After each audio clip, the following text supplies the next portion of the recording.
Hello and welcome to another episode of the Grow My Salon Business podcast. I'm your host, Anthony Whitaker, and it's great to have you here with us today. This is the weekly podcast for ambitious stylists and salon owners everywhere. Every week, I either bring a guest on the show or I'll dive into a new idea or revisit the foundations of what it takes to succeed in the salon industry. I'll feature both new people, new tech for the salon industry, and ideas as well as initiatives from established people and brands. Some of them might at first sound a bit too niche, but we'll explore why they're worth keeping an eye on, how they'll reshape client expectations, and how they'll be central to the future of the salon industry, and in some cases perhaps even become the new normal. Importantly, with every episode, I aim to bring you practical and actionable opportunities that you can run with today. We aren't sponsored, and so when we feature products and services, we do so because we think that as salon owners, it's in your interest to have a wide exposure to what's happening in the industry. We really do appreciate the reviews for the podcast, and if you haven't yet left us a review, then I'd be really grateful if you did over on either Spotify or the Apple Podcast app. The ratings and reviews are extremely helpful and greatly appreciated. They do matter in the rankings of the show, and they help other people to find the podcast. And I also love to hear what's been helpful for you. All you need to do is go to the Apple Podcast app, search Grow My Salon Business, scroll to the bottom of the page and leave a review, and we would be very appreciative. So with that said, on with today's show. Whether it's on social media or on other people's podcasts or articles that I read, it seems to me that the goal of many salon owners is to leave the floor and to step away from being behind the chair. Now, I don't think it's inevitable, but there seems to be a point in the lives of many salon owners where they say that they want to step away from being behind the chair. They usually say that they want the salon to not be so reliant on them. Sometimes they say it's because they've lost their passion for doing hair all day.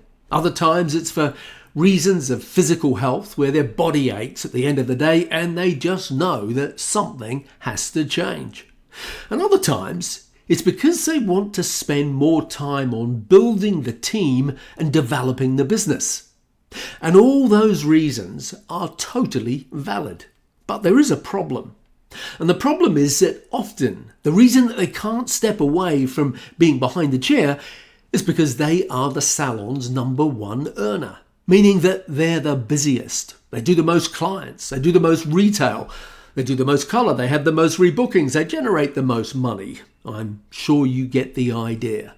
In fact, I can sense some of you nodding your head in a mixture of frustration and agreement at this very moment in time. So, what's the solution? Because there is a solution, there has to be a solution. But first we need to go back and look at how you ended up in this position in the first place. So to start with, you are probably a hairdresser, and so there was a day where you decided to open a salon of your own. Nothing wrong with that. But the problem is that from day one of opening the salon, your skills and knowledge were the skills of the hairdresser, not the skills of the business owner. So what you did, and I dare say what I and many others have also done, is open a salon with the assumption that you were good at doing hair and you would attract others that were also good at doing hair. And then together you'd build a business that would be profitable and where everyone would work hard and you'd all live happily ever after. But business isn't like that. People aren't like that. And over the years, your staff have come and gone. You employ more, some stay, some move on, but you've been the constant. Maybe you have a team now of 6, 7 or 8 other people. But the reality is that the business has become reliant on you. In fact, in many ways, the business has become you. And so you start to feel trapped. The problem is that in reality, a salon needs to reach a certain size before the owner can even consider stepping away from doing clients. And the reality is that most salons are not big enough, and therefore they simply don't generate the revenue needed to enable the owner to step away from being behind the chair doing clients. In most cases, even with an 8-person salon, you can't step away. It's just not big enough to produce the revenue to pay you for the work that you would do as a manager and generate the profit that you need as the owner, as well as pay all the team and all the costs incurred in running a salon business. And even if with a salon that size you're almost making it work, then as soon as 1 or 2 staff members leave, well, there goes 25% of your business, and that will probably force you straight back behind the chair.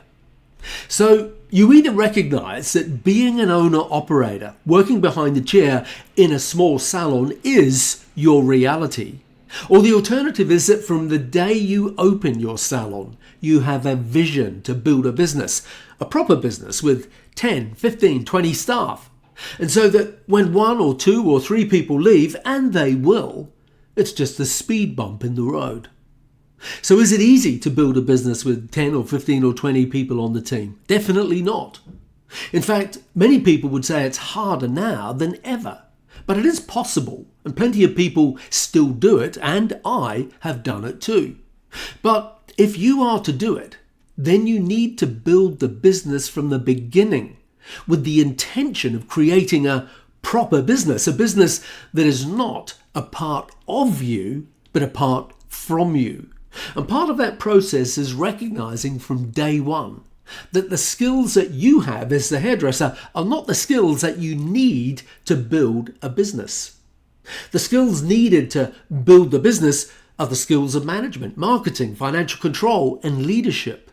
And so from day one, you need to be transitioning from the skills and knowledge of the hairdresser to gradually developing the skills and knowledge of a business owner. Because if you open a business and build a business with the intention of it becoming a 7-figure business, and you put all the systems and processes in place that will enable that to happen, then you're giving it the best possible chance that it will happen. But even if you don't necessarily want to have a 7-figure business, at least by putting those systems and processes and structure, etc. in place, at least you're giving yourself a business that can work without you, a business that isn't dependent on everything having to be done by you, a business that enables you to go on holiday, a business that enables you to take time out, a business that enables you to delegate things to other people, and so the business can run whether you are there or not.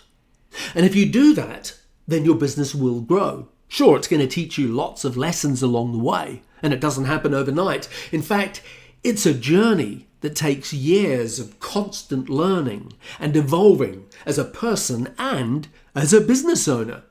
And at times it will be 1 step forward and 2 steps back. And at times it will frustrate the hell out of you.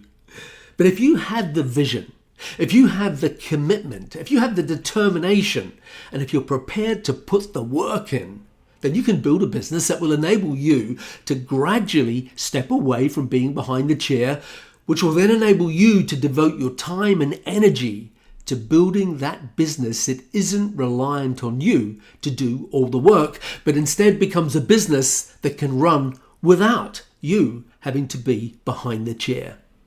Now that journey starts with you recognizing that with salon ownership, you have a different role. With salon ownership, success is not measured by how busy you personally are or how much revenue you generate behind the chair. As an owner, your success is measured by how you attract and nurture a team. Your success is about how you define and evolve your business vision. It's about developing the systems and the processes so that your business is not dependent on you. It's about defining your values and creating a great culture. It's about how well you organize your time, your resources, and how you train and lead those on your team. All that is the job of the business owner. The job of the business owner is to be a leader, to have a vision and a plan to make it reality. I don't just talk about it, I've actually done it, and you can do it too. So if you'd like to start by downloading a free salon management checklist, then visit growmysalonbusiness.com/management-checklist. Now, I know that's a little bit of a mouthful, so I'll also put that link in the show notes below wherever you are listening to this.